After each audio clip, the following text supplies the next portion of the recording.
ঈদুল আজহা ঘিরে কুমিল্লা সীমান্তে চামড়া পাচার রোধ সহ যেকোনো অপরাধ প্রতিরোধে কঠোর অবস্থানে রয়েছে বিজিবি। শুক্রবার সকালে বিবিবাজার সীমান্ত এলাকা পরিদর্শন করে এসব কথা জানান বিজিবির সেক্টর কমান্ডার কর্নেল রেজাউল কবির।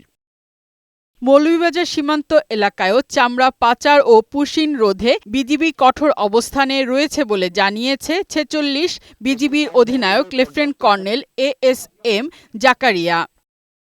হবিগঞ্জে ঈদ ঘিরে প্রযুক্তি নির্ভর টহল ও ড্রোনের মাধ্যমে পর্যবেক্ষণ জোরদার করা হয়েছে। যশোর সীমান্তে চোরাচালান ও পশুর চামড়া পাচার রোধে কঠোর অবস্থানে রয়েছে বিজিবি। বেনাপোলে সংবাদ সম্মেলনে ৪৯ ব্যাটালিয়নের অধিনায়ক লেফটেন্যান্ট কর্নেল সাইফুল্লাহ সিদ্দিক এ কথা জানান। চুয়াডাঙ্গা সীমান্তে সর্বোচ্চ সতর্ক অবস্থায় রয়েছে বিজিবি। এছাড়া ব্রাহ্মণবাড়িয়ার সীমান্তেও পুশিন ও চামড়া পাচার রোধে সতর্ক অবস্থানে রয়েছে বিজিবির সদস্যরা। ফারহানা শিমু, বৈশাখী সংবাদ।